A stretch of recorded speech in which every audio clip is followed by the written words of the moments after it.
Enggak, maksud gua masalah hidup lu tuh apa sih sehingga stres banget? Sebenarnya sehari-hari biasa aja sih, kayak misalnya ya sama kepada orang pada umumnya, masalah keluarga, terus masalah, ya kebanyakan masalah keluarga sih. Kenapa keluarga lu? Kenapa? Ya namanya juga orang Batak, keluarga besar orang Batak itu kan tidak semua orang Batak ya. Ya. Paling tidak yang gue alami. Definisi sukses buat mereka itu kan kayak pengacara atau misalnya insinyur, old school lah. Iya. Dan gue mengambil jalan ini pun mereka tuh masih kayak deg-degan. Apa sih? Kenapa lo jadi gini? Kenapa nggak jadi pengacara? Lu kuliah dulu apa? Sastra Inggris. Itu pun jauh dari Batak hukum. ya? Itu pun ditentang keluarga. Enggak, kalau sastra ini sekarang dipikir kan nanti masih bisa jadi orang kantoran, jadi Pengacara Inggris, pengacara Inggris. Enggak semua orang Batak pengacara, bro. Pemain catur lah. Pemain catur. Pemain catur. Ya jadi ya stres apapun atau setidaknya unek-unek lah. Mungkin nggak sampai stres yang bagaimana banget gitu ya. Jadi kalau gue punya keresahan, gue punya unek-unek akan sesuatu hal, gue coba lampiaskan itu dengan komedi. Nah biasanya kadang-kadang ada yang kena, ada yang dikejar-kejar, ada yang jadi masalah, ada yang jadi viral. Tapi apapun itu insting gue adalah kalau gue punya unek-unek atau gue punya sesuatu yang lucu untuk gue katakan, gue katain. Terlepas dari efeknya nanti belakang. Iya, berarti sebetulnya banyak sekali harapan keluarga kepada diri lu ya? Karena kebetulan anak pertama Kang. Dari 3 bersaudara. yang duanya cewek apa cowok? Cowok semua, gue anak pertama. Mereka kerjanya bagus-bagus. Lurus aja, lurus hidup. Lurusnya hidup. Udah kerja di bank, jadi karyawan tetap. Udah nikah posisinya juga gitu. itu bagus. Posisinya nikah. Abangnya penista agama. Jadi memang ya ada tekanan lah, ada tekanan. Gitu. Setelah lu sekarang sukses mendirikan perusahaan dan nama lu dikenal, pendapat mereka bagaimana? Iya, tetap fana lah. Fana, semua ini fana. Karena bukan sukses yang mereka harapkan. Betul. Gitu ya. Tapi menurut gue itu masalah yang umum lah di anak muda. Meskipun kadang-kadang orang tua begitu melihat anaknya sukses secara finansial, akhirnya bisa menerima. Lu gimana?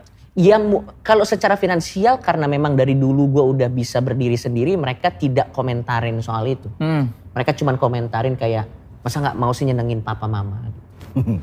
Ya, jadi sebetulnya lu tuh berasal dari keluarga yang konservatif juga ya? Lumayan konservatif dalam hal-hal tertentu. Tapi mereka juga tahu. Nah ini yang menarik Kang. Bokap nyokap gue tuh tahu batasan.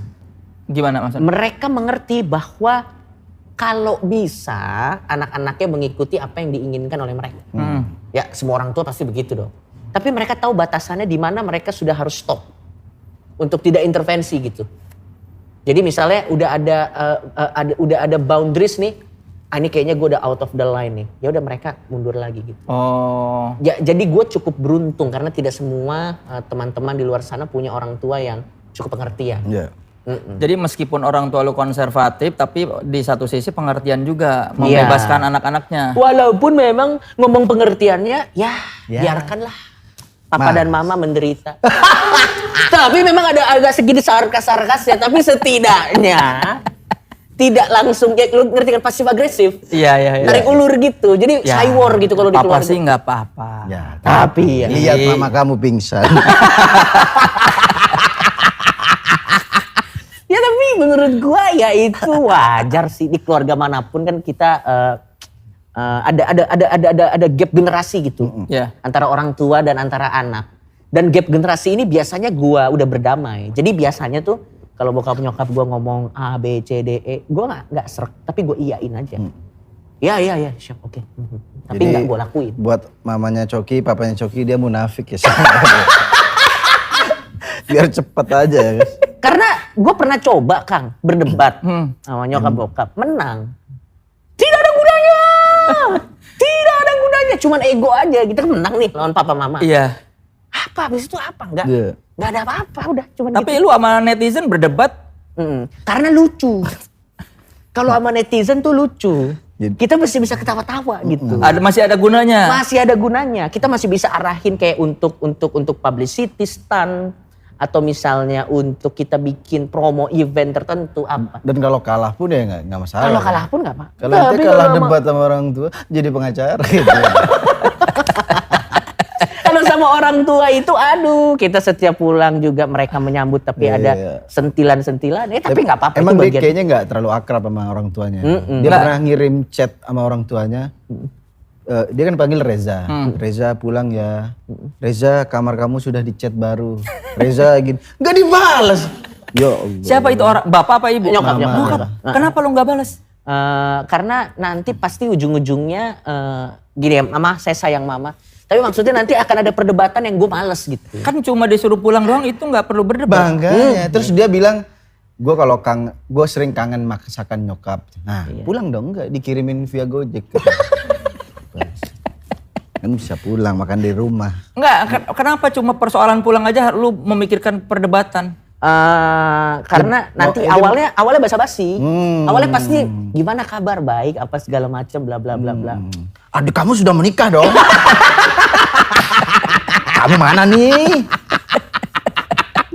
Males menghindari gitu. Menghindari itu. Maksudnya gue ngerti itu karena rasa sayang orang tua, nggak apa-apa dan gue maklum karena memang ada perbedaan gitu. Ya tapi gue menghindari lah gitu-gitu. Gue coba menunjukkan rasa sayang gue dengan cara lain. Jadi memang hidup gue tuh penuh dengan strategi gitu. Jadi sebetulnya di balik misi besar lu ingin memberikan pesan-pesan kepada dunia, sebetulnya lu juga belum berhasil di keluarga ya? Betul. Betul. Itu makanya setelah kita diskusi dengan beberapa teman-teman dekat, kita sepakat bahwa tokoh-tokoh besar dalam agama itu biasanya yang sukses yang tidak punya orang tua.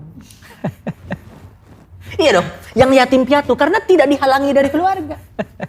Misalnya dia pengen berceramah di satu tempat, pasti orang tua ngapain kamu nanti dikeroyok gitu kan. Pasti yang yatim piatu. Coba misalnya kita, perlu saya sebut namanya? Tidak sebut, tidak usah. Dia takut. Adalah pokoknya tokoh-tokoh itu ya kan. Tokoh-tokoh besar. Tokoh-tokoh besar di agama manapun. Gitu. Iya. Karena kalau gue dan Muslim tuh sepakat kadang orang tua tuh sebesar apapun kita mencintai mereka akan ada hal-hal tertentu yang pasti kita nggak akan satu frekuensi.